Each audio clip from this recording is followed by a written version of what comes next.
হযরত আনাস রাদিয়াল্লাহু তাআলা বলতেছেন যে আমরা গ্রামে নামাজ পড়তাম।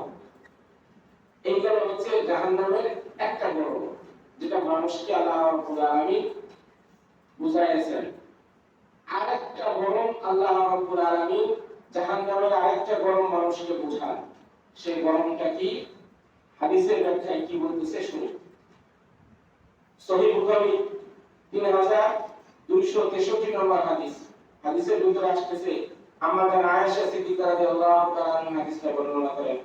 আমাদের আয়েশা সিদ্দিকা রাদিয়াল্লাহু তাআলা বলেন, قال رسول الله صلى الله عليه وسلم الحمى من حي جهنم। জাহান্নামের আরেকটা গরম আল্লাহ তাআলা মানুষকে দিয়েছেন। একটা হলো গ্রীষ্মকালের গরম, স্বাভাবিক গরমের চাইতে বেশি গরম।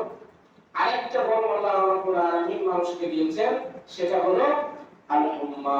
হুম্মা মানে জ্বর। কি বলে? জ্বর। আমাদের গায়ে জ্বর আসে না? জ্বর আসলে আমাদের গা ঠান্ডা হয় না গরম হয়? গরম হয়। সবাই তো জোরে করে বলেন তো। মাশাআল্লাহ। তো এই গরম হলে কি করবে? রাসূল বলেন ফাআবরিদুহা বিল মা। সুতরাং যখন জ্বর আসবে, শরীর গরম হয়ে যাবে, এই জ্বরকে ঠান্ডা করো বিল মা। মা মানে কি? পানি। পানি দ্বারা তোমরা কি করো? এই জ্বরকে ঠান্ডা করো। যেমন দেখেন না, জ্বর আসলে কি করে? মানুষ মাথায় পানি ঢালে। এটা কার থেকে সাবে? আল্লাহ রাসূলের হাদিস থেকে প্রমাণিত করা। সুবহানাল্লাহ। এটা একটা জাহান্নামের একটা গরম আল্লাহ রাব্বুল আলামিন মানুষকে দিয়েছেন। যখন যার জ্বর আসে তখন সে কিন্তু কি করে? বুঝতে পারে এটা কত কষ্ট। এরপরে বলতেছেন আরেকটা গরম আল্লাহ রাব্বুল আলামিন মানুষকে দেখাচ্ছেন। জাহান্নামের গরমের কিছু অংশ দেখাচ্ছেন। সেটা কি? দ্বিতীয় নম্বর। প্রথম নম্বর কি বললাম? গ্রীষ্মকালে বা শীতকাল। গ্রীষ্মকাল এবং শীতকাল। শীতকালে স্বাভাবিকের চাইতে বেশি ঠান্ডা, এটা জাহান্নামের শ্বাস। গরমকালে স্বাভাবিক গরমের চাইতে বেশি গরম, এটা কি? জাহান্নামের শ্বাস। দ্বিতীয় নম্বর হলো গায়ে জ্বর আসলে যে জ্বর শরীরের ভিতরে যে তাপমাত্রা সৃষ্টি করে, এটাও জাহান্নামের একটা গরমের একটা অংশ। তৃতীয় নম্বর গরম হলো আল্লাহ রাব্বুল আলামিন মানুষকে দিয়েছেন, সেটা হলো হাদিস নাম্বার 3265 সহিহ বুখারী। আল্লাহ রাসূল সাল্লাল্লাহু আলাইহি ওয়াসাল্লামের সাহাবী হযরত আবু হুরায়রা রাদিয়াল্লাহু তাআলা এই হাদিসটা বর্ণনা করেন। তিনি বলেন قال رسول الله صلى الله عليه وسلم আল্লাহ রাসূল সাল্লাল্লাহু আলাইহি ওয়াসাল্লাম বলেছেন নারুকুম জুজউন মিন 70 জুজআন মিন নারি জাহান্নাম। আল্লাহ রাসূল বলেন তোমাদের যে আগুন, অর্থাৎ যে আগুন দ্বারা আমরা গ্যাসের চুলায় রান্না করি বা আমাদের চুলা দিয়ে যে আগুনগুলো হয়, তামাকে রাখায় জাল দিই, দুনিয়ার যে আগুন, এই আগুনটা হলো, রাসূল বলেন যে এই আগুনটা হলো জুজউন মিন 70 জুজআন মিন জাহান্নাম। জাহান্নামের আগুনের 70 ভাগের এক ভাগ। কথা বুঝছেন? জাহান্নামের আগুনের 70 ভাগের এক ভাগ হলো দুনিয়া আগুন। বাকি থাকলো কত ভাগ? পুরো 70 ভাগ বাকি আছে। এই 70 ভাগের কথা আল্লাহ রাসূল সাল্লাল্লাহু আলাইহি ওয়াসাল্লাম যখন এই কথা বললেন যে 70 ভাগের এক ভাগ দুনিয়ার আগুন, এটা জাহান্নামের আগুনের চাইতে 70 ভাগের এক ভাগ এইটা, এর চাইতে 70 গুণ বেশি প্রজ্বলিত এবং হিট বলা হবে জাহান্নামের আগুন। এই কথা যখন রাসূল বলেছেন, তো তখন কি বলেন? ইলা ইয়া রাসূলুল্লাহ, সাহাবায়ে কেরামের একটা দল দাঁড়ায় বলতেছেন, ইয়া রাসূলুল্লাহ, ও আল্লাহর রাসূল, ইন্নাহা লাকাফি। ও আল্লাহর রাসূল, এই দুনিয়ার যে আগুন আছে, এই আগুনই তো আমাদের জন্য যথেষ্ট। আল্লাহ যে জাহান্নামে দিবে, দিয়ে যে আমাদেরকে শাস্তি দিবে, এই শাস্তি দেওয়ার জন্য দুনিয়ার যে আগুনের হিট, এই আগুনই তো যথেষ্ট।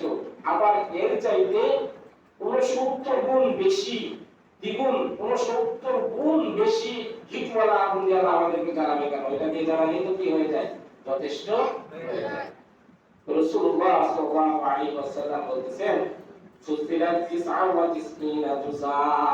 আল্লাহ রাসূল সাল্লাল্লাহু আলাইহি ওয়াসাল্লাম বলেন না, এর চাইতেও বেশি রাখা হয়েছে 69। 9 মানে 9, 60 মানে 6, 6 10 9 কত হয়? 69। এই 69 গুণ আল্লাহ রাব্বুল আলামিন জাহান্নামের আগুনকে প্রচলিত করে রেখেছে। এজন্য ভাই দোস্ত মুহতারাম বুজুর্গানে দ্বীন সম্মানীয় মুসল্লিয়ান ইকরাম দোস্ত আহবাব আপনাদেরকে বোঝানোর জন্য আমি বলতেছি এই যে গরম, এক গরম তো আবহাওয়ার গরম, দ্বিতীয়ত জলের গরম, তৃতীয়ত আগুনের গরম, এই গরমগুলা আল্লাহ রাব্বুল আলামিন যে দিয়েছেন মানুষ কি করতে পারে এর অনুভব করে যেন মানুষ কবর পথের যাত্রী কবরে যাওয়ার জন্য যেন কি হতে পারে সাবধানতা অবলম্বন করতে পারে নাকি বলেন। এজন্য মুহতারাম হাজিরিন আমরা সাবধান হব তো ইনশাআল্লাহ। আল্লাহ রাব্বুল আলামিন আমাদের সবাইকে টাইম টু টাইম শুধু নামাজ না, আল্লাহ তাআলা যেখানে যে বিধান, রাসূলের যেখানে যে তরিকা, এই তরিকা মতো নিজেদেরকে চলার তৌফিক দান করুন, সবাই বলেন আমিন। আমাদের আমলের কারণেই তো এই মুসিবতগুলো আসতেছে নাকি বলেন।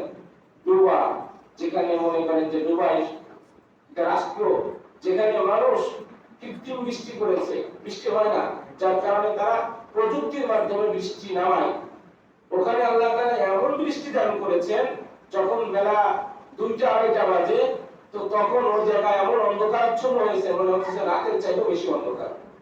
এবং ওখানে যে বৃষ্টি হয়েছে, যে পরিমাণ বৃষ্টি 1-2 ঘন্টার ভিতরে হয়েছে, আল্লাহ তাআলা এই বৃষ্টিটাকে 1 বছর বাদে এই বৃষ্টিগুলো আল্লাহ রাব্বুল আলামিন বর্ষণ করেন। এত বৃষ্টি ওখানে পড়েছে, যার কারণে আপনারা দেখছেন বিভিন্ন মিডিয়াতে মার্কেট গুলোর ভিতরে মাছ উঠে গিয়েছে। হ্যাঁ, ওখানকার মানুষ নৌকা চলায় যাইতেছে, এটা তাদের জন্য কি বড় কষ্টদায়ক। আর আমরা এদিকে কি করতেছি, বৃষ্টির জন্য কাটতে সেই বৃষ্টি আসতেছে না। এগুলা কি আমাদের হাতের কামাই, আমরা গুনাহ করতেছি, আমাদের গুনাহ অহরহ হইতেছে। হ্যাঁ, যুবকরা তো মোবাইলের গুনাহ মাশাআল্লাহ যথেষ্ট, মোবাইল থাকলে গুনাহ করা লাগবে না, মোবাইলে গুনাহ করে নিবে, নামাজও পড়তে দিবে।